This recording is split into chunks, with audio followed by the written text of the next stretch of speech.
नमस्ते दोस्तों, स्वागत है आप सभी का हमारे चैनल स्पिरिचुअल आर्टिकल में। दोस्तों, आज हम आपको इस वीडियो के माध्यम से बताएंगे कामदा एकादशी की व्रत कथा।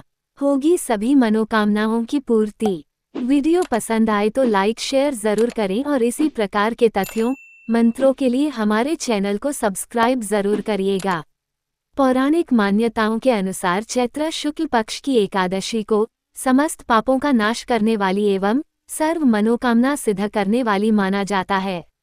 इस एकादशी को कामदा एकादशी के नाम से जाना जाता है।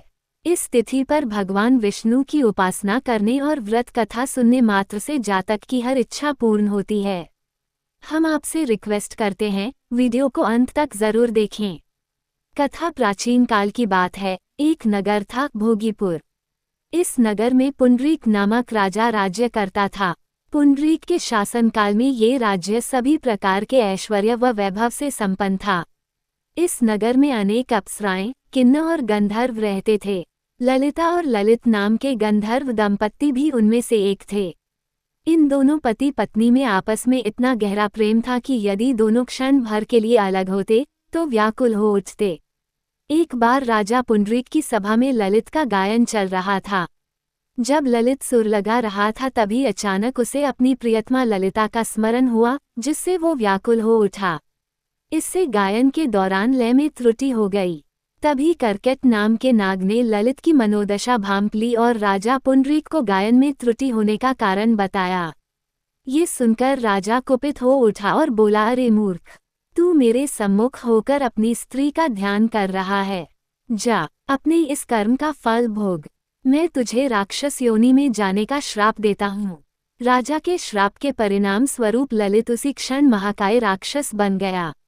उसकी नाक किसी पर्वत की कंदरा के समान विशाल हो गई, मुख से अग्नि निकलने लगी एवं गर्दन पर्वत समान लगने लगी। राक्षस योनि प्राप्त करने के पश्चात ललित का शरीर 8 योजन का हो गया। जब ललित की पत्नी ललिता को इस बारे में ज्ञात हुआ तो वह दुख से विकल हो उठी और अपने पति के उद्धार के बारे में विचार करने लगी। राक्षसी योनि मिलने के बाद ललित घने जंगलों के बीच भटकता रहता था एवं ललिता उसके पीछे पीछे व्याकुल हो चलती रहती थी। ऐसा करते करते एक बार ललिता श्रृंगी ऋषि के आश्रम पहुंच गई। वहां पहुंचकर उसने मुनिवर को अपने पति को मिले श्राप के बारे में सब कुछ विस्तार से बताया और उनसे इस राक्षस योनि से मुक्ति पाने का उपाय सुझाने का आग्रह करने लगी। श्रृंगी ऋषि बोले, हे गंधर्व कन्या, कुछ ही समय में चैत्र शुक्ल एकादशी आने वाली है, जिसका नाम कामदा एकादशी है। इस पावन एकादशी का व्रत करने से मनुष्य की सभी मनोकामनाएं पूर्ण होती हैं। यदि तू अपने पति को राक्षस योनि से मुक्ति दिलाना चाहती है तो मेरा कथन ध्यान पूर्वक सुन। तू सच्ची आस्था और विधि विधान से कामदा एकादशी का व्रत कर और उसका संपूर्ण फल अपने पति को दे।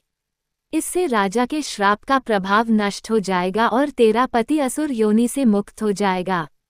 मुनि के आदेशानुसार ललिता ने चैत्र शुक्ल एकादशी आने पर सच्चे मन से व्रत के नियमों का पालन किया और द्वादशी को ब्राह्मणों के सन्मुख अपने व्रत का फल अपने पति को देती हुई भगवान विष्णु से विनती करने लगी, हे जगदीश, मेरे इस व्रत का फल मेरे पति को प्राप्त हो जाए और वो इस राक्षस योनि से मुक्त हो जाए। कामदा एकादशी का पुण्य फल पति को देते ही ललित राक्षस योनि के मुक्त होकर पुनः एक सुंदर गंधर्व बन गया और दोनों विमान में बैठकर स्वर्गलोक चले गए।